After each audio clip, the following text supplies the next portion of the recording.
आपण 9व्या दशकाला सुरुवात केली आणि पहिल्या समासामध्ये आपण असं पाहिलं की शिष्यांनी या ब्रह्माबद्दलच्या काही व्याख्या विचारल्या, प्रश्न विचारले आणि त्या सगळ्या प्रश्नांची उत्तरं समर्थांनी दिली.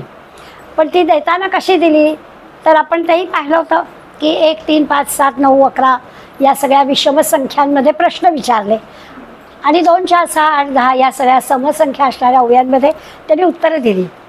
आणि ती उत्तरं पण आपण पाहिली. निसंग म्हणजे काय, निसंग म्हणजे संघचे नाही, अकारण म्हणजे काय, अकारण म्हणजे कारण नाही, अशी सगळी प्रश्नांची उत्तरं. म्हणजे मुलं समोर लहान होती मान्य आहे, पण तुम्ही आम्ही सुद्धा मला तो समास वाचताना ना आपल्या लहानपणी एक आपण खेळ खेळायचो, कापूस कोंड्याची गोष्ट सांगू.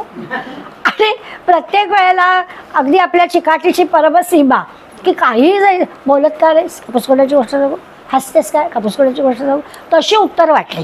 म्हणजे नाहीच द्यायचं काही उत्तर, मग त्याच्यातून तोडगे निघतात.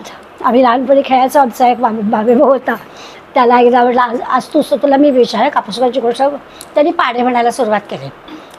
मुलांचा अभ्यास पण झाला. तसं समर्थ करतात की ते सांगता सांगता एकीकडे ब्रह्म सांगायचं आहे पण गोडी वाटेल मुलांना, अशा पद्धतीने त्यांनी पहिल्या समासात आपल्याला पण रमवून टाकलं आणि एवढ्या 23-69 शब्दांच्या साहाय्याने आपल्याला त्यांनी ब्रह्म काय ते सांगितलं. अर्थात त्याच्यानंतर पुन्हा ब्रह्म म्हणजे जाणीव आहे, जाणण्याची गोष्ट आहे, ती तुम्हाला दाखवता येत नाही वगैरे वगैरे. दुसऱ्या समासामध्ये पुन्हा आपण मागच्या वेळेस सगळा विचार केला आणि ज्ञानी माणसं किंवा संतांच्या सहवासात गेलं, सद्ग्रंथांच्या सहवासात राहिलं तरच हे ब्रह्म काय ते कळेल. हे काही आपल्याला कुणी कुणाला देण्याची, सांगण्याची, दाखवण्याची गोष्ट नाही. असं करून त्या ब्रह्माचं वेगळेपण आपल्याला दुसऱ्या समासात सांगितलं. अगदी बरोबर आहे. आणि हे जे परब्रह्म आहे त्याच्यासाठी आणखीन गीतेचा आधारही दुसऱ्या समासात त्यांनी घेतला. नैनम छिन्नती शस्त्राणी, नैनम दहती पावका, न चैनम क्लेदयन्त्यापो, न शोषयती मारुता, की हा सगळ्या वाऱ्याला, याला अग्नीला सुद्धा काही एवढी मोठी शक्ती असताना त्या ब्रह्माबद्दल करता येत नाही. अशा प्रकारे गीतेत जो विषय सांगितला तो पुन्हा इथे सांगितला. असं हे ब्रह्म आहे की ते आहेच आहे. सृष्टी निर्मितीच्या आधी हे होतं, प्रलय झाला तरी ते असणारे, आज बाहेर सगळीकडे भरून भरून आहे. अशा पद्धतीचं वर्णन त्यांनी आपल्याला केलं आणि त्याचा समारोप करतात. जसं पहिल्या समासात सांगितलं सद्ग्रंथ संत सहवासाने हे कळेल, तसं दुसऱ्या समासात शेवटी सांगितलं की हे कळायला गुरुनी मौन घ्यायचं, मौन हेच त्याचं व्याख्यान आणि शिष्यांनी संदेहविरहित व्हायचं, हीच शिष्याची ब्रह्माची ओळखण, असं पण आपल्याला सांगितलं.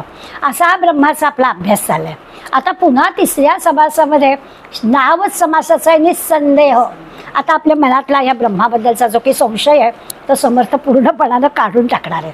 आता खरं तर सांगितलं की मौनात राहायचं आणि दुसऱ्या समासाच्या अखेरच्या ओवीमध्ये श्रोत्यांनी सगळं ऐकून घेतलं नाही असं नाही, पण अखेरच्या ओवीमध्ये प्रश्न विचारला की हे काही मान्य होत नाही, करूनही केलेची नाही, सगळं करायचं आणि केलंच नाही म्हणायचं, असं कसं चालेल.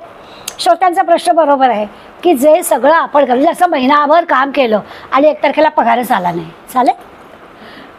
हे काय म्हणजे आम्ही काम करत नाही होतं तरीही आम्ही 31 तारखेला वाट बघतो, आलं ना पेन्शन.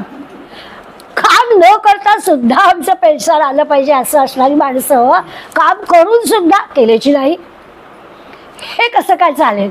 म्हणून दुसऱ्या समासाच्या अखेरच्या ओवीमध्ये समर्थांना शिष्यांनी प्रश्न विचारला की हे काही तुमचं सांगणं आहे ना की आम्हाला तितकंसं पटत नाही आहे की करूनही केलेची नाही, असं कसं आहे, सगळं करायचं आणि आपण केलंच नाही असं कसं म्हणायचं. त्या ब्रह्म कसं तर मी आहे पण नाहीच आहे, मला हे दिसतं आहे पण नाहीच आहे, जे दृश्य आहे ते नाहीच आहे, असं कसं चालेल. तर श्रोत्यांना हे सगळं सांगून सुद्धा श्रोते काही फारसे राजी नव्हते आणि म्हणून त्यांनी पुन्हा असं प्रश्न, हे असलं कसलं तुमचं ब्रह्म, हे काही ब्रह्म नाही, असा विचार श्रोत्यांच्या मनात आला आणि तो समर्थांच्या लक्षात आला. म्हणून समर्थांनी आता तिसऱ्या ह्याच्यामध्ये आम्हाला निस्संदेह करायचं ठरवलेलं आहे. आपल्या मनातला हा जो संदेह आहे, संशय आहे, तो ते आपल्याला दूर करणार आहेत. सुरुवातीलाच त्यांनी आपल्याला असं सांगितलं की समाजामध्ये ज्ञानी आणि अज्ञानी अशी 2 प्रकारची माणसं असतात. इथे आता ज्ञानी शब्द ह्याचा अर्थ तुम्ही आम्ही असणारे सुशिक्षित, नावापुढे असणाऱ्या डिग्र्यावाले नाही बरं का. तर आत्मज्ञानी माणसाबद्दल समर्थ बोलत आहेत की ज्याला ब्रह्मज्ञान झालेलं आहे, आत्मज्ञान झालेलं आहे, संत म्हणूया, सद्गुरू म्हणूया, ही मंडळी एका बाजूला, आणि दुसऱ्या बाजूला तुम्ही आम्ही सगळी सर्वसामान्य दृश्य जगामध्ये वावरणारी अशी अज्ञानी माणसं आहोत. आपल्याला आवडत नाही आपल्याला अज्ञानी म्हटलेलं, पण या क्षेत्रामध्ये आपण आहोत. त्यामुळे आपला एक गट आणि या संतांचा दुसरा गट, या दोघांचा फरक आपल्याला त्यांनी सुरुवातीला सांगितला आहे की यांना स्वरूप कळलेलं आहे. संतांना स्वरूप म्हणजे काय कळलेलं आहे, त्यामुळे ते सगळ्यांच्यात ईश्वर पाहू शकतात.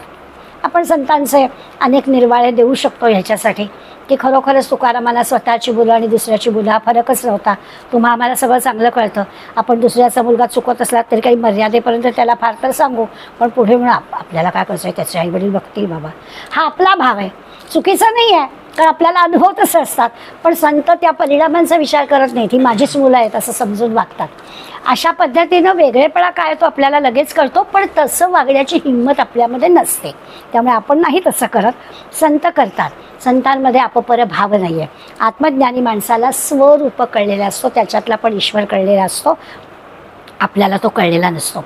दुसरं असं आहे की जो परमात्मा अदृश्य आहे त्यांना तो दिसतो, आम्हाला दिसत नाही. अदृश्यच आहे ना, तर आम्हाला दिसत नाही याच्यामध्ये काही विशेष नाही आहे. अदृश्य गोष्ट कशी दिसणार, कारण आम्ही आमच्या चर्मचक्षूवर फक्त अवलंबून आहोत. त्यामुळे आम्हाला अदृश्य असणारी गोष्ट दिसत नाही.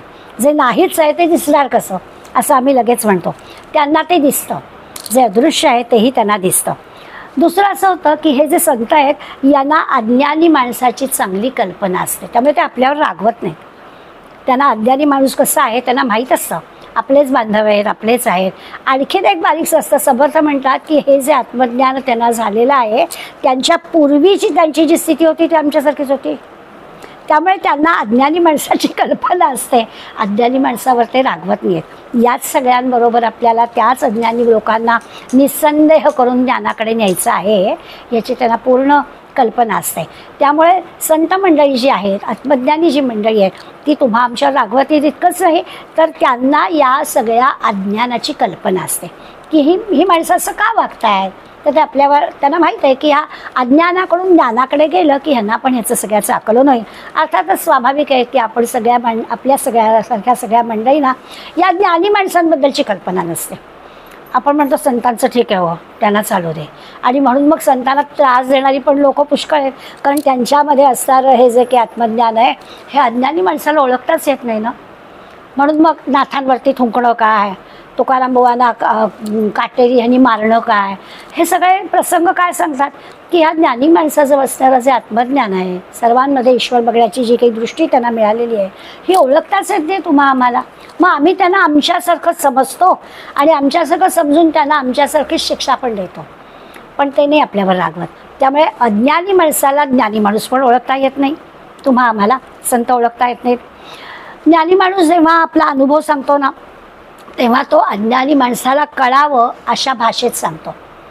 तुम्हा आम्हाला सगळ्यांना कळावं अशा जो खाली येऊन सांगतो आत्मज्ञानी माणूस संत, हे इतक्या सामान्य भाषेमध्ये तुम्हा आम्हाला कळावं अशा पद्धतीने सांगतात. पण अज्ञानी माणसाला ते सगळं गूढ वाटतं, ते काही त्याला पटत नाही. ज्ञानी आणि अज्ञानी माणसाचं समर्थांनी सुरुवातीलाच आपल्याला फरक सांगून टाकला की ते बिचारे सामान्य भाषेमध्ये आपल्याला सगळं सांगण्याचा, समजून देण्याचा प्रयत्न करत असतात, परंतु आणि ते तेवढ्यापुरतं समजतंही आपल्याला, परंतु तरी देखील त्याला ते सगळं गूढ वाटतं. अज्ञानी माणूस या सगळ्या भाषेमध्ये त्याला कळत नाही.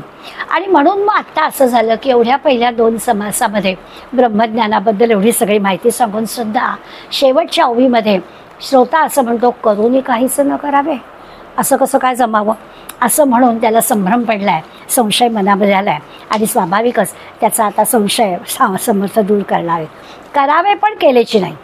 ही फार मोठी कठीण गोष्ट आहे. करत नाही आणि क्रेडिट घ्यायला असतातच मंडळी, आणि इथे तर समर्थ सांगतात सगळं करावं पण केलेची नाही. आपण तेथे न सपडावे, परस्परे उभारावे भक्ती मार्गाचे, असं समर्थ सांगतायत. आणि इथे मात्र आता हे निस्संग झालेल्या माणसालाच हे शक्य आहे. समर्थ म्हणतात की जो आत्मज्ञानी आहे तो सगळं करेल पण तो आपण केलं असं म्हणणार नाही. ही फार अवघड गोष्ट असते, आपल्याला सगळ्यांना त्याची कल्पना आहे. म्हणून मग श्रोता म्हणाला की हे कसलं आलं आहे ब्रह्मज्ञान, सगळं करायचं आणि केलंच नाही म्हणायचं. अगदी हा मुद्दा पटेल महिनाभर काम केलं आणि पगारच दिला नाही तर जाऊ का दुसऱ्या पुढल्या दिवशी आपण, बस बाबा एवढे बहीण बस कष्ट केले आणि पगार देताना कटकट करतो, येतच नाही उद्या, असं म्हणूच की नाही, किंवा भांडू तरी त्याच्याशी. तर तसंही समर्थ म्हणतात की काही नाही, पेरून ठेवावं, उगवतं, काही काळजी करू नका, होणार सगळं. आता ह्याला ब्रह्मज्ञान म्हणायचं असेल तर सामान्य माणूस काही ब्रह्मज्ञान म्हणायला तयार नाही. सगळं करून अकरता, सगळं भोगून अभोगता, भोगायचे आणि सगळ्या यातना सहन करायच्या आणि मी भोगीत नाही म्हणायचं, असं कसं चालेल. त्यामुळे त्याच्यात म्हणलं नाही, कुठूनही कुठीला किंवा रडोनी रडला, कुंठोनी कुंठीला, सगळे कशी क्रियापदं वापरले ते आपल्याला कळेल. मार खायचा आणि मला काहीच झालं नाही म्हणायचं, असं कसं चालेल. शब्दांचा मार पण नाही आम्हाला सहन होत, प्रत्यक्षातच जाईच, पण कुणी बरं तो डायरेक्ट पण आपल्याला दिलेला नसतो, कुणीतरी कुणाला तरी सांगितलेला असतो, आपल्याला नुसतं कानावर आलेलं असतो ती असं म्हणत होती, त्याचाही आम्हाला राग येतो. आणि इथे समर्थ सांगतात की मार खायचा पण आपण मार खाल्लाच नाही असं म्हणायचं. शोकाने अगदी विव्हल झालेले असतात पण शोक झालाच नाही म्हणायचं. किती संकट येतात संतांच्या जीवनामध्ये पण ते दुःखी नाही होत, हे कसं चालेल. असा सगळा जो काही संदेह श्रोत्यांच्या मनात आहे आणि शरीराला यातना होतात, अगदी सामान्य माणूस कणहत राहील, संतांना त्याचं काही नाही. समजा शरीराचे भोग आहेत तो भोगेल. अशा पद्धतीने ज्ञानी आणि अज्ञानीचं वेगळेपण समर्थाने आपल्याला नीटपणानं या समासात समजून द्यायचं आहे ठरवलं. आता या ज्ञानाला जन्म असूनही खरं तो जन्ममृत्यूच्या चक्रातून सुटला आहे, त्याला की परत जन्म घ्यायचं कारण नाही. तो कुणासाठी जन्म घेतो? तुमच्या आमच्यासाठी. सगळ्या संतांचं इथे येणं जे आहे त्या सगळ्या येण्याला आपण जर नीट अर्थ लावला तर कळेल की एवढं ज्ञानेश्वरांनी इतक्या लहान वयातच कसं काय देह ठेवला, समाधी घेतली. त्याचं कारण त्यांचं त्या कामापुरते ते आले होते. त्यांना काही या तुमच्या आमच्यासारखं जन्ममृत्यूच्या चक्रातून सुटायचं नाही, या जन्मामध्ये केलेलं पाप पुढल्या जन्मात फेडायची भानगड नाही. त्यांचं फक्त तुम्हा आम्हाला मार्गस्थ करण्यासाठीचं काम आहे. त्यामुळे श्रोत्याचं जे म्हणणं आहे की ब्रह्मज्ञानी असला तरी देखील त्याला हे सगळं सोसावं लागतं. मुख्य मुद्दा तिथेच होतो. श्रोते म्हणला तो आलाय ना मार्ग दाखवायला, मग त्याच्या जीवनात कशाला एवढे काटे कुठे? किती माऊलींच्या आणि माऊलींच्या भावंडांना सगळं सोसावं लागलं, मग त्यांना का? श्रोत्यांच्या या प्रश्नाला आपण पण सामान्यपणे मी नेहमी गीतेचा अभ्यास करताना म्हणते, पहिला अध्याय वाचतो ना तेव्हा सगळे आपण अर्जुनाच्या पार्टीत असतो. काय अर्जुनाचं बरोबर आहे ना, कसं शक्य आहे, समोर सगळे आपली माणसं आहेत, कसं तो युद्ध करेल. आणि मग मग मग हळूहळू हळूहळू आपल्याला अर्जुनाला जसं भगवंत समजवतोय तसं तसं आपल्याला समजायला लागतं. आणि मग या सगळ्या ह्याच्यातून शेवटी अर्जुन जसा म्हणाला की येस आता मी युद्ध करतो, तसं आपली पण अवस्था होते.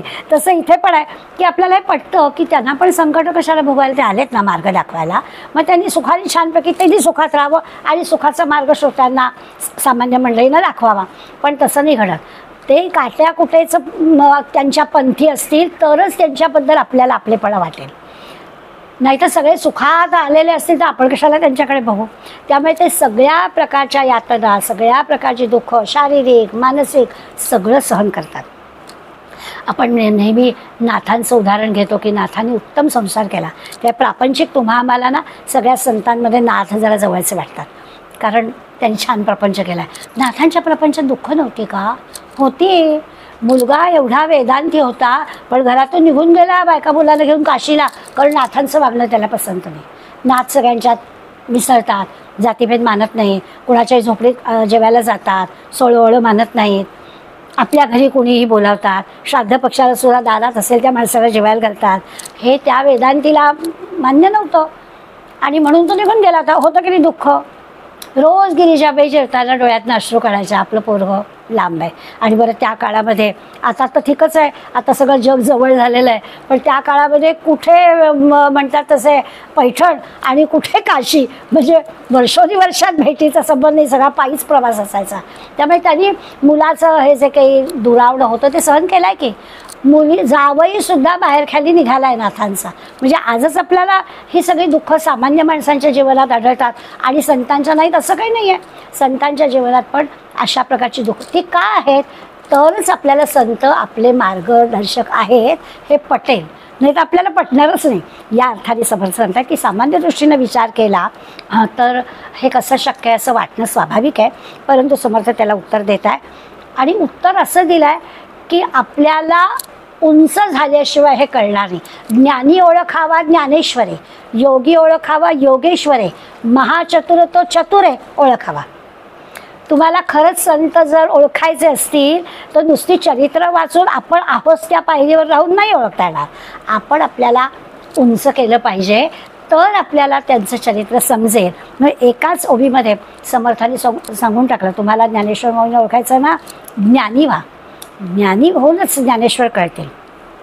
महाचतुर तो चतुरे ओळखावा, चातुर्य अंगी बाणा म्हणजे संतांची चातुर्यता आपल्याला कळेल असं आपल्याला ते सांगतात. आता श्रोतेचे काही तर्क लढवत आहेत आपल्या या समाजात आपल्याला पाहायला मिळणार आहे. त्या दृष्टीने विचार केला तर श्रोत्यांचा एक तर्क आहे की समजा एखाद्याजवळ काहीच नाही, धन नाही आहे, तर तो काहीतरी भलतं साहस करायला जाईल का? तो म्हणेल बाबा आपल्याकडे म्हण आहे, खिशात नाही आणा आणि हवालदार मारा. तर असं जर असेल अवस्था तर तो कशाला एखादं साहस करायला जाईल की नाही बाबा मला काय जायचं आहे खरं म्हणजे चारधाम यात्रा करायची आहे, पण आपल्याजवळ पैसे नसतील तर आपण कशाला त्याच्यात उडी घेऊ, असं सामान्यपणानं माणसाचा विचार असतो. हा सामान्यांचा अनुभव असतो की आपल्याला जे झेपेल, नुसतंच आर्थिक बाबतीत सर्व बाबतीमध्ये आपल्याला काय झेपेल त्याप्रमाणेच माणूस हे काम करतो. पण असं जरी म्हटलं तरी ते सामान्यांना हे पटत नाही. कसं पटत नाही तर अज्ञानी काय करतो, आत्मज्ञान रूपी संपत्ती त्याच्याजवळ नाही आहे. तर म्हणतात संत कसं असं करायला गेले, संतांना कसं हे जमलं, कारण त्यांच्याजवळ तुमच्या आमच्यासारखं या ऐहिक गोष्टीतली संपत्ती कदाचित नसेल, पण ती आत्मज्ञानाची संपत्ती जी त्यांच्याजवळ आहे ती त्यांना या सगळ्या गोष्टीचं साहस करायला प्रवृत्त करू शकते. आपण नाही सामान्यपणे करत. आपण आपली कुवत बघून करावं, आपला अंथरूण पाहून पाय पसरावे, आपल्याकडे सगळं कसं दिलेलं आहे. पण संतांच्या बाबतीत हे त्यांना, आणि हे आपल्याला सामान्यांना पटत नाही. संत असं करतात कारण कुठल्याच बाबतीमध्ये आपल्याला जी सहनशक्ती असायला हवी ना ती पण आपल्याजवळ नाही. साधी नाथांची गोष्ट आपण नेहमी ऐकतो, 100 वेळा थोंकणं, आपण ते वाचता बसता म्हणजे 100 वेळा पहिल्यांदा चुकून झालं असेल म्हणून कदाचित नाहीच होणार, पण कदाचित आपण दुर्लक्ष करू, दुसऱ्या वेळेला नाही ऐकणार, लगेच रागावू आणि उसळूनच राहू ना 100 वेळा. तर ही जी तितिक्षा आहे, ही जी सहनशीलता आहे, ही संतांजवळच असते. त्यामुळे आत्मज्ञानी माणसांजवळ असणारे जे गुण आहेत ते गुण आपण आत्मसात केल्याशिवाय आपल्याला त्यांचं हे मोठेपण कळणार नाही असं आपल्याला समर्थ सांगतात. आणि मग असं जरी अगदी देहदृष्टीनं जरी पाहिलं तरीसुद्धा आपण बद्ध आहोत आणि ते सिद्ध आहेत. त्यामुळे बद्धाचा सिद्ध होईपर्यंत बद्ध मुमुक्षू साधक मधल्या सगळ्या पायऱ्यांवर आपल्याला जायचं आहे, तेव्हा आपण ते गाठू शकणार आहोत. आणि त्यामुळे जरी आरोप केला असला की हे काय तुमचं ब्रह्मज्ञान करून केल्याची नाही, तरी त्याला समर्थाने उत्तर दिलं की तुम्हाला तसं व्हावं लागेल, तोपर्यंत तुम्हाला हे कळणार नाही. करून करायचंच नाही ही भूमिका केव्हा येईल, त्यावेळेला येईल ज्या वेळेला तुम्ही आत्मज्ञानी व्हाल. आणि आत्मज्ञानी झाल्याची खूण काय, जेव्हा आपल्याला असं वाटेल की सगळं करायचं आणि अलिप्तपणानं आपण ते पाहायचं, दुसऱ्यासाठी करायचं, हे जेव्हा आपल्याला कळेल त्यावेळेला आपल्याला ही गोष्ट कळेल. तोपर्यंत सांगून नाही कळणार. पुढला आणखीन एक विषय समर्थांनी मांडला की ह्याच्या काही खुणा समर्थ आपल्या आत्मज्ञानी माणसाच्या काही खुणा, काही लक्षणं ते आपल्याला सांगणार आहेत. म्हणजे काय सांगणार आहे तर ते म्हणाले की तो काय असतो, तो आत्मज्ञानी माणूस हा अंतर्ज्ञानी असतो, त्याला आत्मधून बरंच सगळ्या गोष्टी कळतात. दिसायला देहधारी तुमच्या वेगळा काही नाही, देहधारी असतो, पण त्याला देह ही जाणीव नसते जी आम्हाला सातत्याने आहे. त्याला देह ही जाणीव नाही, तो देहधारी आहे पण इतका मग्न आहे की त्याला ह्या देहधारी असल्याची जाणीव नाही. देह हे एक साधन आहे अशा पद्धतीनं तो देहाकडे पाहतो. त्यामुळे ना आपल्याला ओळखता येत नाही. म्हणजे आपण नेहमी म्हणतो ना, मला अगदी असं वाटतं की संत मंडळी देहात असताना आम्हाला त्याचं मोठेपण कळत नाही, पण जेव्हा देह टाकून देतात तेव्हा काही वर्षांनी त्यांचं मोठेपण आपल्याला कळतं. आज 300वी अहिल्याबाईची पुण्यतिथी आहे. आज आपल्याला तिचं महत्त्व कळलं, आज आपल्याला विशेषांक येतील, माहिती मिळेल, साजरं होईल. पण अहिल्याबाई होती तेव्हा तिची परिस्थिती काय होती, सगळ्या समाजकार्य असू दे नाही तर संत कार्य असू दे, सगळीकडे आपल्याला ती व्यक्ती देहधारी असताना तिचं मोल आपल्याला समाजाला कळत नाही. आणि नंतर आपल्याला त्याचं हे कळतं. रामकृष्ण परमहंसांना जेव्हा कॅन्सर झाला त्या अखेरच्या दिवसामध्ये डॉक्टरच्याकडे त्या गावी जायला पैसे नव्हते, का त्यांना राहायला स्वतःची जागा नव्हती. आज रामकृष्ण मठाच्या केवढ्या मोठ्या मोठ्या जागा आहेत, जागोजाग त्यांचे मोठे मोठे आश्रम आहेत, असताना परिस्थिती गंभीर, काहीच त्यांना करता येतं. आणि तेच आपल्या लक्षात येतं, म्हणून ते आपल्याला सांगतात की ते देहधारी असतात तुमच्या आमच्यासारखे, परंतु आपल्याला त्यांना ओळखता येत नाही. तो कसा आहे कळण्यासाठी आपल्याला त्याची अंतरस्थिती समजायला लागते. आणि ती अंतरस्थिती समजायला आपण आपल्या अंतरस्थितीशी जेव्हा असे अनुकूल राहू, तेव्हा आपल्याला संतांची अंतरस्थिती काय आहे ती समजेल. म्हणून आपल्याला समर्थाने दुसऱ्याचे अंतर जाणे असं म्हटलं आहे ना, ते त्यासाठी म्हटलं आहे, म्हणजे मग ते कळतं. दुसरं असं की आणखीन एक खूण, आपल्याला खुणा सांगतात, अंतर्ज्ञानी माणसाच्या खुणा सांगतात, आत्मज्ञानी माणसाच्या खुणा सांगतात. ही जशी खूण सांगितली तशी दुसरी खूण ते आपल्याला सांगतात की ते ना अंतःकरणाने निर्मल असतात, मलरहित असतात, त्यांच्या मनात शत्रूविषयी सुद्धा दुश्वास येत नाही, असे ते निर्मल असतात. कारण कुठल्याच प्रकारची वासना नसते, आपल्याला काही मिळावं हा भावच नसतो ना, किंवा कुठला काही संकल्प पण मनात नसतो. त्यामुळे ते अत्यंत निर्मल अशा अवस्थेत असतात. जे काही असतं ते सगळे ईश्वर योजनेने घडत असतं, याची इतकी ठाम त्यांची पक्की खात्री असते की ते निर्मल, फार मोठं आपलं मन निर्मल करताना आपल्या मनाच्याच किती अडचणी येतात. आपण जर थोडासा अंतर्मुख होऊन विचार केला तर आपल्याला कळतं, अगदी आपल्या जवळच्या व्यक्तींविषयी सुद्धा आपण इतके मलरहित नाही होऊ शकत. आणि संत मंडळी तर सर्वांच्याच बाबतीत निर्मल असतात. क्षणभर तरी मनात मी एवढं करायचं आणि यांना त्याचं काहीच नाही असं होतं की नाही, का बरं असं? जर निर्मल आहे ते आपण करत राहायचं. आपल्या जवळच्या व्यक्तींसाठी सुद्धा आपलं मन असं निर्मल आपण करू शकत नाही. त्यामुळे सामान्य आणि ज्ञानी यांच्यातली जी तफावत आहे ती आपल्याला अगदी सहजपणानं समर्थ सांगतात तशी कळेल. दुसरं असं आहे की हा जो ज्ञानीपुरुष जो आहे त्याला जीव पण नाही, म्हणून जन्ममरण नाही. मग अशी हा एकदा उल्लेख केलेला आहे. पण आता ते सांगतात की त्यांचं कसं असतं, त्यांचं असणं हे उरलं उपकारापुरतं असतं. देह असतो परंतु एवढ्यापुरतंच असतो. त्यामुळे मृत्यूचं भय नाही, तयार आहेत केव्हाही. अशा पद्धतीने उपकारापुरतं त्यांचं जीणं असतं. आला आणि गेला म्हणजे जन्मला आणि मेला, या सगळ्या ज्या कल्पना आहेत त्या तुमच्या आमच्या आहेत, अज्ञानी माणसाच्या आहेत. त्यांनाही कल्पनाच नाही. येणं आणि जाणं, देह असणं आणि नसणं यामध्ये ते अडकत असते. त्यामुळे ज्ञानी माणसाची जी अंतरस्थिती आहे ती आपल्याला सामान्य माणसाला ती कळत नाही. त्यामुळे आपण काहीतरी कल्पना करतो आणि श्रोतांनी जी शंका काढली की करूनही केल्याची नाही असं कसं म्हणायचं, त्यासाठी त्यांनी आपल्याला सांगितलं आहे. आणि मग असं जेव्हा एखादा शंका काढतो, समर्थच येते गोडी गुलाबीनी सांगतात हो नाही असं नाही, पण नाहीतर मग पाठीत एकदा दणकाच घालतात. पुढे त्यांनी म्हटलं की जेव्हा अशा शंका मनात येतात सामान्य माणसाच्या आत्मज्ञानी माणसाबद्दल, तेव्हा सूर्यावर थुंकण्यासारखं आहे. तुम्ही जेव्हा असं त्याला बोलता, सूर्यावर थुंकणं म्हणजे आपल्या संघावर ते पडणं आहे, तसं ते आत्मज्ञानी माणसाला बोलणं हे आपल्यालाच धोकादायक आहे. म्हणून ते आपल्याला सांगतायत की दुसऱ्याबद्दल असं आत्मज्ञानी माणसाबद्दलची शंका काढणं काही बरोबर नाही. इतकंच कशाला, दुसऱ्याबद्दल काही वाईट विचार मनात येणं हे सुद्धा काही बरोबर नाही असं ते आपल्याला खूण म्हणून सांगतात. तो मी नेहमी उदाहरण म्हणून घेते की तुकाराम महाराजांनी असं सांगितलेलं आहे की आपल्या समोर येणारी कुठलीही व्यक्ती, अगदी रस्त्यातून जाताना अनोळखी जरी व्यक्ती असली तरी बघा कधीतरी आपल्या मनामध्ये चांगले विचार त्या व्यक्तीबद्दल येतात, नाही असं नाही. एखादी छान तरुण मुलगी व्यवस्थित कपडे घातले, वा काय छान दिसते, ओळखीची नाही आहे, आपण तिला बोलायला जाते पण मनात आपले विचार येऊन जातो. कोणाचं ते छान लांब केस पाहिले, गजरा बिजरा घातल्या, काय छान केस आहेत नाही, सांगायला जात नाही पण मनात चांगला विचार येतो. असे चांगले विचार करत राहावे, त्याला परवानगी आहे. पण तुकाराम महाराजांना जर आपल्या मनात वाईट विचार आला तर असं लक्षात घ्यायचं त्याही माणसाच्या मनात आपल्याकडे बघून वाईटच विचार आलेला आहे. आता हे जर आपण लक्षात ठेवलं तर आपल्याला सवय करता येईल की अरे आपल्या सगळ्यांच्याबद्दल चांगलेच विचार मनात आले पाहिजेत. हे निर्मल व्हायला लागणार आहे. ज्ञानी माणूस आणि सामान्य माणूस यांच्यातले फरक सांगताना समर्थ आपल्याला, म्हणजे याच्यातून होतं काय, दुसऱ्याबद्दल वाईट चिंतेलं की आपलंही वाईट होतं ना, म्हणून ते म्हणतात की असं नाही करायचं. हा मनाशी खोंगाट बाळगायची की एखाद्याबद्दल आपल्या मनात गैरविचार आला तर त्याच्याही मनात आपल्याबद्दल गैरच विचार आला आहे बरं का, असं म्हटलं की आपण थोडे सावध राहतो.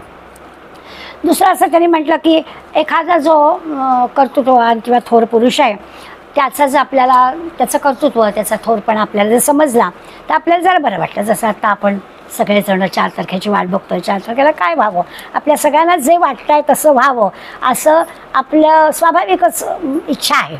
पण काही वेळा असं असतं की समाज कसा समाजातली काही मंडळी अशी करंटी असतात, म्हणजे कर्तृत्ववान थोर चांगल्या माणसाला सुद्धा नावं ठेवतात, शंका करा. आता आपण पाहतोच आहोत सगळं, अगदी तसंच्या तसं उदाहरण आहे की सगळं जे काही चांगलं आपल्याला दिसतंय तसं व्हावं असं सामान्यपणानं आपल्याला वाटतं. पण काही करंट असतात असे की ते काड्याच घालतात की त्यांना कर्तृत्व दिसतच नाही. आता त्याला काय करावं, अशी जेव्हा माणसं असतात पण ती माणसं हीनच असतात आणि त्यांच्याकडे कोणीही लक्षात येत नाही. आपण सुद्धा अशा माणसांकडे दुर्लक्ष करावं. आपल्याला आता अज्ञानी माणसाकडून ज्ञानी माणसाकडे प्रवास करायचा आहे, तर ही लक्षणं सांगता सांगता आपल्याला पण त्यांनी निशंक ना, समासच आपला निस्संदेह करण्याचा आहे. त्यामुळे आपल्या मनातला संदेह जाण्यासाठी काय, तर अशा काही कानावर आल्या गोष्टी लक्ष करावं. समाजामध्ये अशी करंटी दुर्दैवी माणसं असतात की कर्तृत्ववान माणसाला सुद्धा ती नावं ठेवतात, त्याला सुद्धा थोर पुरुषांनाही नावं ठेवतात. हे काही योग्य नाही आहे, परंतु असं घडतं. आपल्याला जर सामान्याकडून असामान्य अशा आत्मज्ञानी माणसाकडे प्रवास करायचा आहे तर अशा गोष्टींकडे आपल्याला दुर्लक्ष करावं लागतं. आणखीन एका ठिकाणी ते खूण सांगतात की निर्गुण निराकार असणाऱ्या देवाला सामान्य लोक जे आहेत ते काय करतात, आता हे तुमच्या आमच्यासाठी आहे, पाषाणामध्ये अडकवतात. आपण पूजा करतो देवाची, तर ठीक आहे ना, म्हणजे समर्थांनी सगुण पूजेला नाही म्हटलेलं नाही आहे, किती अडकायचं हे ठरवायला हवं. म्हणून ते आपल्याला सांगतात की देव जर निर्गुण निराकार आहे तर या पाषाणाच्या मूर्तीच्या पूजेमध्ये आपण किती अडकायचं. सामान्य माणूस त्याच्यातच अडकतो. आणि मग आपल्याला सगळ्यांना लहानपणापासून आपण कहाण्या ऐकलेत, तर त्याच्यातून सुद्धा काही बोध आपल्याला यातले दिलेले आहेत. खुलवर दुधाची गोष्ट, सगळे बिचारे त्या शंकरावर दूध वाहत आहेत आणि तरी देखील गाभारा भरत नाही आहे. पण सगळं छान केल्यावर त्या माऊलीने एवढंच दूध घातलं, गाभारा भरला. कृष्णाची तुला केली, सगळे दागिने घातले, काहीच झालं नाही. एक तुळशीचं पाणी ठेवलं, झालं. अशा ज्या गोष्टी आपण ऐकतो त्याच्यात आपल्याला कळेल की, किंवा तुकडोजी महाराजांचा अभंग आहे, सोन्याचा देव केला चोराची भीती, मातीचा केला पहाड्याची भीती, लाकडाचा केला अग्नीची भीती, मनाचा देव केला कुणाची भीती नाही. या गोष्टीकडे आपल्याला समर्थन येत आहे की काय करायला पाहिजे. तो निर्गुण निराकार देव एकदम नाही कळणार, पण सामान्य माणसांनी या पद्धतीने विचार करून जावं की आपल्याला खरा देव कसा आहे तो कळेल. दुसरं, सामान्य माणसाचं थोडं असं असतं की तो पापाला घाबरतो. उगाच आपल्या हातून काही झालं तर आपलं करावं, देवाचं सगळं छान करावं, कुलधर्म कुलाचार नित्य नियमाने करावेत. कोणीतरी सांगितलेलं असतं, अहो मुलीचं लग्न होत नाही आहे का, नाशिकला जा, ते काय नागबळीचं हे करा, किंवा आपल्याला जाऊ दे, त्यांनी काय आवडणार आहे, एवढ्या गोष्टी आपण करतो. तिथे केलं, साधं नुसतं नाव नोंदवली तर 1000 रुपये खर्च करतो, मग नागबळी करायला. सगळ्याचं आपल्याला उत्तर असतात. विश्वास असतोच असं पण नाही, पण त्यांनी काय होणार आहे, असू दे ते पण करूया, असं सामान्य माणूस जरा पाप भिरू असतो ना, पापाला घाबरतो तो. आणि म्हणून संत साधू जी मंडळी असतात ना, ती संपूर्ण समाधानी असतात. त्यांचा इतका ईश्वरावर आहे, त्यामुळे ठीक आहे, करायचं आहे का करा, नाही करायचं का नको, व्हायचं तेव्हा होईल लग्न, तिच्या काय नशिबात असेल तसं होईल, असे ते अत्यंत समाधानी असतात. सामान्य माणूस तडफड त्याची होते आणि मग तो अशा प्रकारचे विचार करायला लागतो आणि तसं करतो. आत्मज्ञानी माणसाच्या त्याच्यामध्ये जे काही ब्रह्मज्ञान आहे त्याची ओळख त्याला पटलेली असते आणि त्यामुळे तो देहरूप आपला वाटतो, परंतु तसा काही नसतो. तो देहावर अवलंबूनच नसतो. तुम्ही आम्ही जसं या देहावर अवलंबून आहोत तसं तो नसतो. दुसरं असं की असं असल्यामुळे या ज्ञानीपुरुषाचा देह पडणं पण काही, देह पडला असं पण म्हणायचं काही कारण नाही, कारण तो विचारांनी, त्याच्या ग्रंथांनी, त्याच्या काही स्मृतींनी आपल्यामध्ये असतो. जसं आपण पाहतो की आज दासबोधाच्या ह्याच्यामध्ये समर्थांनी सांगितलं की मी गेलो असं म्हणू नका, मी दासबोधाच्या रूपाने तुमच्याजवळ आहेच. आणि तो धरून आपण जणू काही समर्थच आपल्याला सांगतायत, अशा पद्धतीने दासबोधात सांगितलेल्या गोष्टी वाचतो ऐकतो तसं ते आपल्याला सांगतात. त्याच्यासाठी माऊलींसारखा दृष्टांत पण देत आहेत की गंगेला जो काही ओघ मिळतो, तो ओघ मिळाला की तो गंगारूप होतो, आधी वेगळा असतो आणि मग तो गंगारूप होतो. तसं म्हणाले आपलं पण आहे की आपोआपच आपण आत्मज्ञानाच्याकडे जायला लागतो. पण तो प्रवाहात राहिलं पाहिजे, प्रवाह थांबता कामा नये. त्या प्रवाहात राहिलं पाहिजे की असं होतं. धातूचा किंवा सुवर्णचा वर्णन केलं आहे की ते लोखंडाला काय परीस लागला की त्याचं लगेच सोनं होतं. म्हटलं तर सगळे धातूच आहेत. लोखंड काय, सोनं काय, हे सगळे धातू आहेत. आपल्याला ते धातू म्हणून दिसतात. ह्याला मात्र अज्ञानी माणसाला लोखंडासारखं दिसेल, ज्ञानी माणसाला मात्र तो सुवर्णासारखं दिसेल. त्याच्या दृष्टीनं सगळं सारखंच आहे, त्याला भेदच दिसत नाही. आता आपण म्हणू की त्याला मोल कळत नाही का? मोल कळत आहे, मोल कळत नाही अशातला भाग नाही. पण अज्ञानी माणूस हा लोखंडासारखाच आहे की तो सारखा काहीतरी शंका काढत राहणार, आणि ज्ञानी माणूस मात्र सुवर्णासारखा आहे असं त्यांनी आपल्याला सांगितलं. दुसरं असं होतं की अज्ञानी हा ह्या सज्जन माणसांबद्दल किंवा संत मंडळी किंवा ज्ञानी माणसांबद्दल उगीच काहीतरी बडबड करत असतो. आपल्याला कळो न कळो, पटो न पटो, पण आपण संतांवरती टीका करणं किंवा या आत्मज्ञानी माणसांबद्दल टीका करणं असं आपण करू शकतो.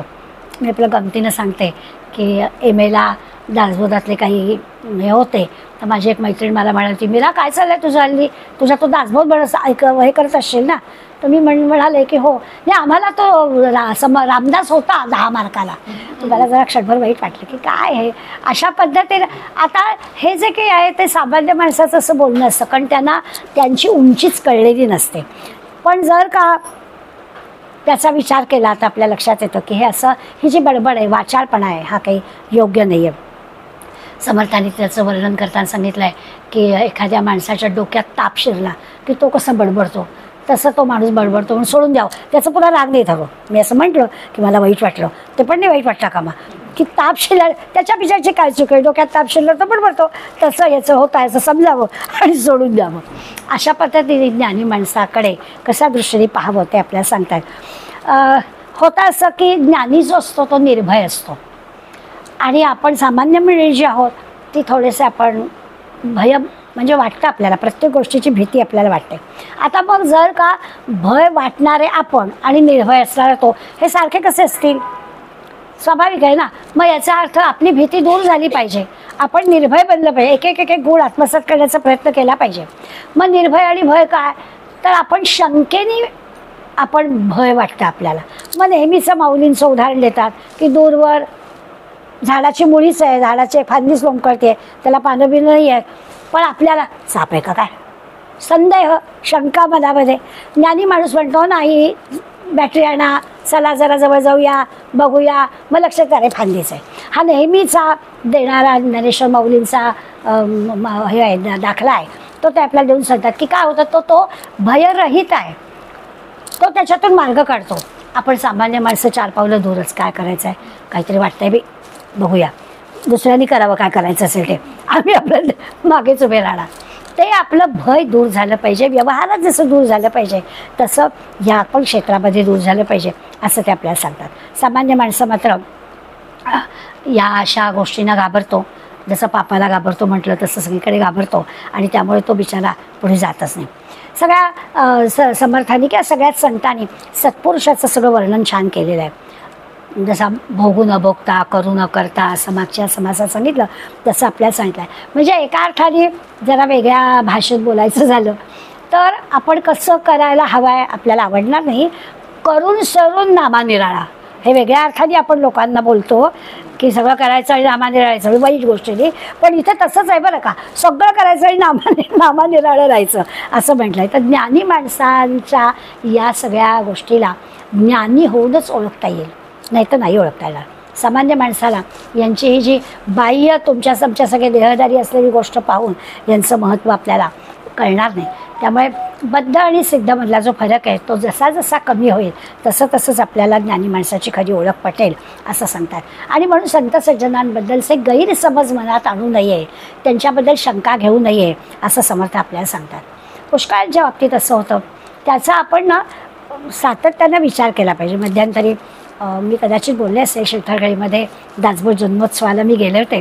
तिथे एक माणूस होता, काही कोणाचा परिचय नव्हता, काही नव्हता. तिथे येणाऱ्या माणसांना सगळ्यांना आपण प्रवेश देतो ना, पण असे रोज आंघोळ करतोय का नाही कळत नव्हतं. गलिच्छ कपडे होते, जवळ त्याच्या काही नव्हतं.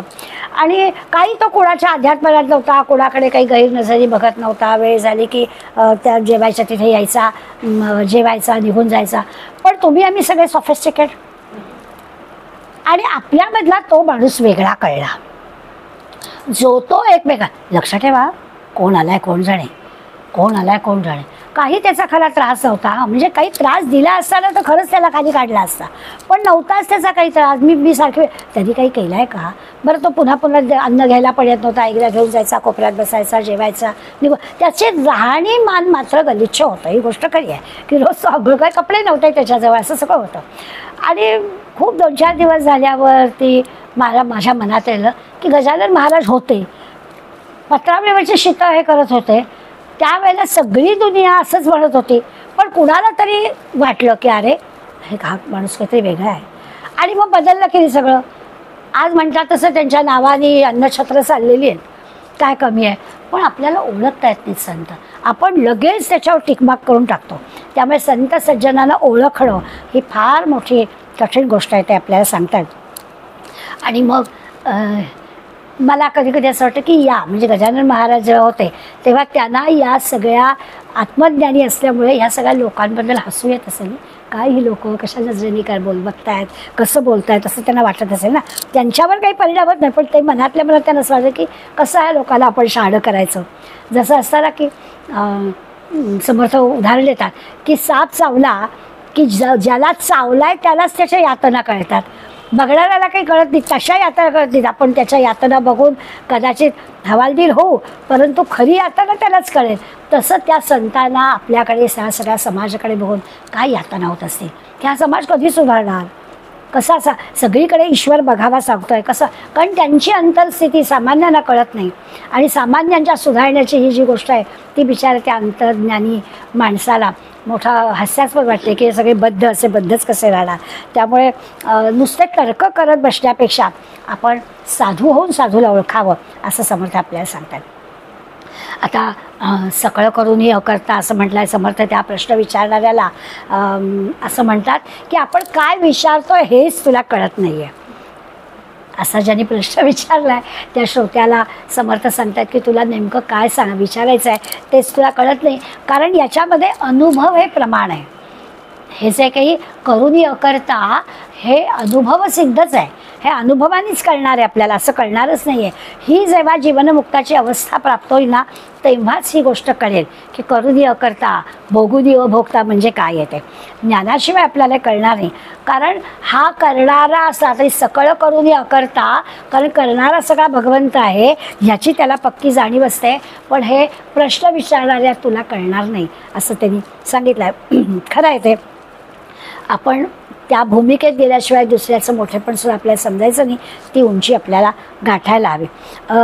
संत व्यवहाराच्या वेळेला म्हणजे ते खरे विदेहीच असल्यामुळे व्यवहाराच्या वेळेला ते देहाच्या पातळीवर येतात नाही असं नाही. परंतु एखाद्या संतांनी जर त्याला पाहिलं म्हणजे आपल्यासारख्या सामान्यांना पाहिलं तर सामान्यांना ते समजत नाही. आणि म्हणून सामान्य माणूस त्यांच्याबद्दल अशा पद्धतीचा काही विचार करतात. गीतेमध्ये अवजानंतमा मूढा मानुषीम तनुमाश्रितम म्हटलं आहे की देहधारी असल्यामुळे लोक, भगवंत सांगतोय की देहधारी लोक माझ्याकडे ब्रह्मस्वरूप म्हणून पाहू नाही शकत. ते देहधारी म्हणूनच पाहतात. मला जाणतच नाही की हे ब्रह्मस्वरूप काय. ईश्वरा कौरवांनी भगवंताला ईश्वर म्हणून जाणलंच नाही. पांडवांनी जाणलं म्हणून अर्जुन म्हणाला की तुझं सैन्य मला नको, मला तूच हवायस. कारण देव असला की बाकी सगळ्या आपोआपच गोष्टी मिळतील. पण ईश्वराला जाणलं तर ही निवड करता येईल ना. ईश्वराला जाणलंच नाही तर कसं. तुम्हाला आता युद्ध आहे तर सैन्याची आवश्यकता आहे. तू परत तुझ्या हातात असलं शस्त्र तर तू वापरणार नाहीस, मग तुझा उपयोग काय. असं कौरवादी सामान्य माणूस कसा विचार करतो. क्षणभर आपल्याला असं वाटतं की खरंच ह्याचं बरोबर आहे. दुर्योधनाचं युद्ध जर करायचं आहे तर सैन्य हवं आणि शस्त्रधारी सैन्य तो देतोय आपल्याला. मग त्या सैन्याची आपल्याला गरज आहे. हा शस्त्र पण वापरणार नाही, मग ह्याला घेऊन काय करू. म्हणून कौरवांनी नाकारलं. पण तोच अर्जुन ईश्वराला ओळखणारा आहे. अगदी लगेच आपल्या लक्षात की समर्थांना हेच सांगायचं की सामान्य माणूस चुकीची निवड करतो आणि त्या आत्मज्ञानी त्या संताला त्याला ओळखतच नाही आणि मग त्याचं मोठेपण आम्हाला कळतच नाही, त्याचं महत्त्व आम्हाला कळतच नाही. पुढल्या भागामध्ये त्यांनी पुन्हा एकदा आत्म्याचं वर्णन केलं आहे की आत्मा कसा आहे, की ते पूर्वी सांगून झालं आहे की तो आहेच आहे, त्याला काही जन्ममरण नाही, अजय आहे, अमर आहे वगैरे वगैरे. आणि ह्या ज्ञानी माणसाचा देह पडला की त्याला पुनर्जन्म नाही आहे. त्यामुळे पुनर्जन्म नाही, पण पुन्हा जेव्हा यदायदायी धर्मस्य असं होईल त्यावेळेला तो योग्य रूपामध्ये आपल्याकडे येईल. म्हणजे आता इतके व्हिडिओ आपल्याला मोदींचे पाहायला मिळत आहेत, त्याच्यामध्ये कितीतरी व्हिडिओ असे आहेत की ते चांगले हिमालयात तपश्चर्या करत होते, त्यांना मुळीच या राजकारणात यायचं नव्हतं. पण त्यांच्या सद्गुरूंनी त्यांना सांगितलं नाही, हेच काम तुला करायचं आहे. अशा पद्धतीने त्या कामासाठी योजना झालेली असते आणि तसं तसं केलं जातं आणि मग त्याचं मोठेपण आपल्याला कळत नाही. तरी आपल्याला 2-3 उदाहरणं त्याच्यासाठी दिली आहेत, नेहमीचीच आहेत की घडी उलगडत नाही. केव्हा एखादं वस्त्र जळलं की ते तसंच्या तसं जळतं, घडी जळून गेलं, घडी उलगडलं की त्याची राख होते, तर ती उलगडली जात नाही. गंगेला मिळालेला ओढा आहे तो वेगळा करता येत नाही. तसं वासना जळून गेलेला देह आहे त्याला पुनर्जन्म होत नाही. पुनर्जन्माची खूण आपल्याला कळावी म्हणून त्यांनी दिलेलं आहे. एका निरूपणकारांनी म्हटलं की आपण लाह्या देतो बघा प्रसाद म्हणून, त्याच्यामागे काय कारण असेल, लाह्या का द्यायच्या? आपण आपल्या सामान्यपणानं विचार करतो की गरीबातल्या गरीबाला सुद्धा हे आणणं शक्य आहे म्हणून लाह्या प्रसादाला दिल्या जातात. पण बी जाळलं की परत होत नाही ना, बी पेरता येत नाही, जाळलेलं बी परत उगवत नाही. तसं या लाह्या फुटलेल्या असतात ना, याच्यातून हे नाही होणार, पुनर्जन्म नाही हे सांगण्यासाठी या गोष्टी आपल्याला समोर दिलेल्या आहेत. अशा पद्धतीचा विचार पण त्यांनी केला. आणि मग अशा ह्यांनी जर लोकांनी माझं ब्रह्मस्वरूप जाणलं तर मग आपल्याला हे ब्रह्म काय आहे ते सहज कळेल. हे चैतन्य तत्वच देहधारी आहे. आपण ज्या आत्मज्ञानी संतांचा विचार करतोय ते काय आहे, तर ते ईश्वर तत्व, ते चैतन्य तत्वच देहधारी होऊन आपल्याला मार्गस्थ करायला आलेलं आहे, हे लक्षात ठेवायचं. मग असं जर आपल्याला हे कळलं असेल तर मग चिंता करायचं कारण नाही. आपण ज्ञानी आणि अज्ञानी माणसाच्या सगळ्या खुणा आणि त्या सगळ्या दोघांमध्ये असणारं अंतर, दोघांमध्ये असणारा परस्पर विरोध हा समर्थांनी सांगितलेला पाहिला. आता जगामध्ये अगणित माणसं आहेत, अगणित, आणि त्यातली संख्येनं जास्त तुम्ही आम्ही आहोत. आणि ही जी आहेत मंडळी ती अल्प आहेत. नेहमीच असं असतं की चांगल्या गोष्टी अल्पच असतात. हिरे किंवा रत्न असतात, एवढ्याच समुद्रामध्ये दगडगोटे आहेत, त्या दगडगोट्यांच्या तुलनेमध्ये रत्न संख्येने कमीच आहेत. पुन्हा ती रत्न इतकी सहज उपलब्ध नाही आहेत. खोल खोल तळाशी जावं तेव्हा कुठे आपल्याला ते मोती आणि रत्न मिळणार आहेत. तसंच माणसाचं अगणित माणसं आहेत, पण त्यातली ही जी ब्रह्मज्ञानी आहेत ती रत्न आहेत, ती थोडी आहेत आणि ती शोधणं, ती आपल्याला मिळणं ही फार मोठी अवघड गोष्ट आहे असं कळेल. मग ते कळण्यासाठी मध्यंतरी आपला तैत्तरीय उपनिषदामधला भृगूचा आणि वरुणाचा संवाद आपण पाहिला आहे, त्याची आठवण पण आपल्याला येते की हे कळणारा मला कळलं असं म्हणू नाही ना शकत, म्हणून प्रश्न आहे. म्हटलं असं की मला आत्मज्ञान झालं की परत तपश्चर्या, कारण तोपर्यंत मी माझं असेपर्यंत हे आत्मज्ञान कळणार नाही, याची पण आपल्याला आठवण समर्थांनी करून दिली. आत्मतत्व कळायला हवं असेल तर आपल्याला विरघळून जायला हवं, आपल्या स्वतःचं अस्तित्व वेगळं ठेवता येणार नाही, तरच हे कळेल. आणि मग आपल्याला सर्व काही करून न करणं म्हणजे काय आहे ते कळेल. सगळं करायचं आणि केलं नाही म्हणायचं. आता तो जो खरा करेल तो भोगेल असं असेल. आपण साधारण म्हणतो ना, आपल्याकडे म्हण आहे, तळे राखेल तो पाणी राखेल, असं आपण म्हणतो. ते जो करतोय त्याला मिळणार आहे उपभोगायला, पण इथे तसं नाहीच आहे.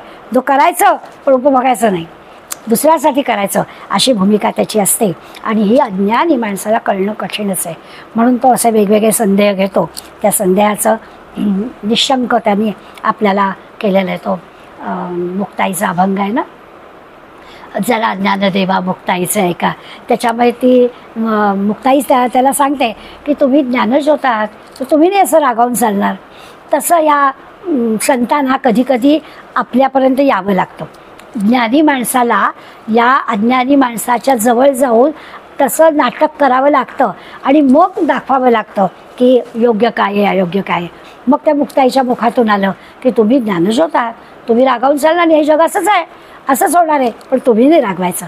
आता ज्ञानेश्वर माऊलीला काही माहीत नव्हतं का, पण तुम्हा आम्हाला कळावं ना, म्हणून मग त्यांना आपल्याला खाली यावं लागतं.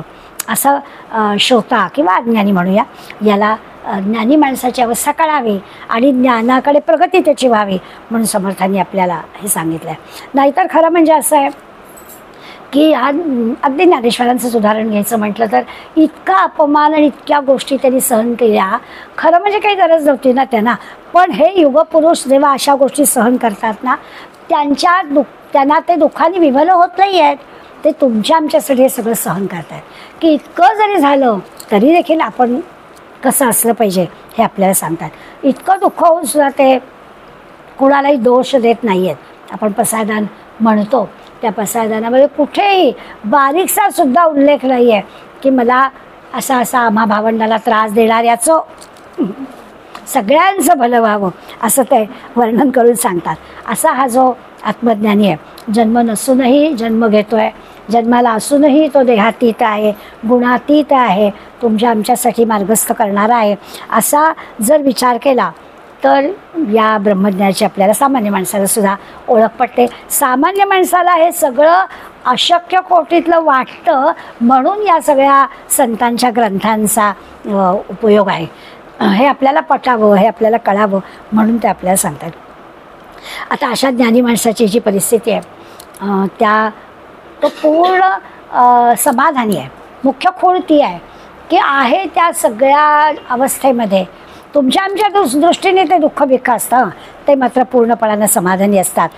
कशाचंही सुख नाही, सुखात पडा, दुःखाचं एक वेळ आपण म्हणू की ठीक आहे ते आत्मज्ञानी आहेत म्हणून त्याला ते दुःखाचं होत नाही आहे. सुखात सुद्धा आपण सुखाने पण लगेच हुरळून जातो ना, तेही त्यांच्याजवळ नाही आहे. कशाचंही भय नाही आहे, कशाचंच नाही.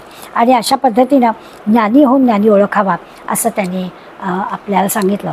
म्हणजे म्हटलं तर शंका दूर केली, म्हटलं तर तुझ्यावरच आहे ती शंका दूर होणं असं श्रोत्याला सांगून टाकलं की मी काय सांगणार आहे, तूच तुझं ठरव आणि तुझ्या मनातली शंका दूर कर. कारण तिथे गेल्याशिवाय काय त्या हिमालयाच्या उंच शिखरावर गेल्यावर आनंद होतो गेल्याशिवाय नाही कळणार. साखर गोड आहे खाल्ल्याशिवाय नाही कळणार. तसं आहे की प्रत्येक गोष्ट असं संतांच्या अनुभवाने मला कळेल असं नाही.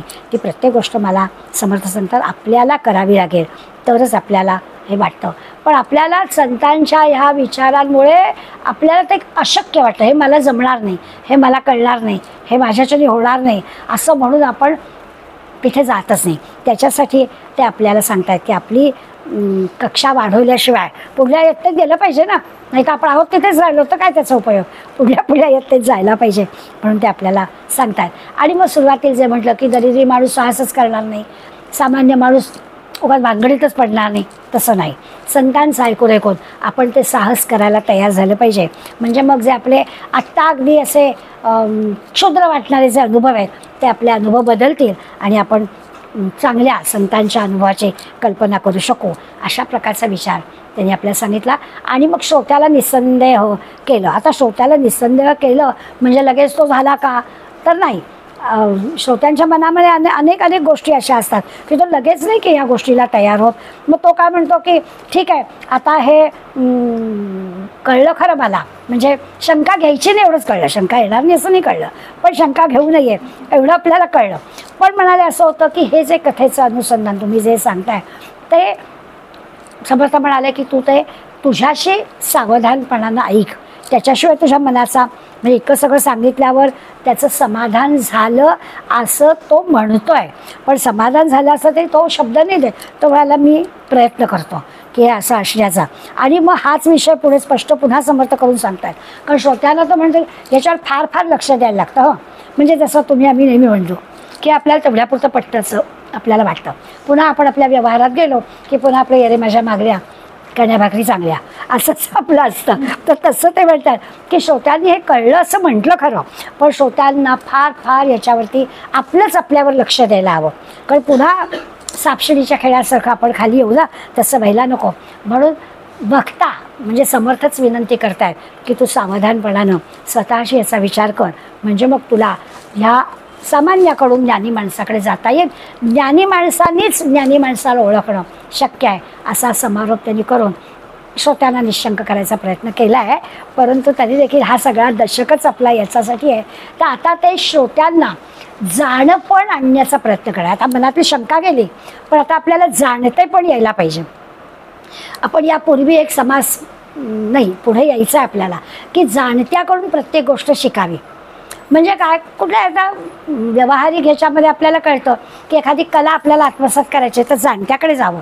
संगीत क्षेत्रामध्ये प्रगती करायची तिथे जो जाणकार आहे त्याच्याकडे आपल्याला जावं लागतं. मग त्याच्याकडलं कळलं की आपल्याला ह्याच्यापेक्षा आणखीन पुढे जावं. हे आपण या व्यावहारिक क्षेत्रामध्ये करतो, तसं याही क्षेत्रात जाणत्याकडून शिकावं असं समर्थ आपल्याला सांगतात. संबंध समास आहे ना, त्या समासात सगळं जाणत्याकडून जाणत्याकडून जाणत्याकडून असं आपल्याला ते सांगतात की जाणकार पाहिजे. तसं ते आपल्याला सांगतं की आता तू तुझा जाणकार हो. तू जाणकार झाला, जाणलंस की आपोआप तुला कळेल. त्या पुढला जो आपल्याला समास शिकायचा आहे, संदेह गेला असला तरी आपण जाणते पण आपल्या मनात यायला पाहिजे.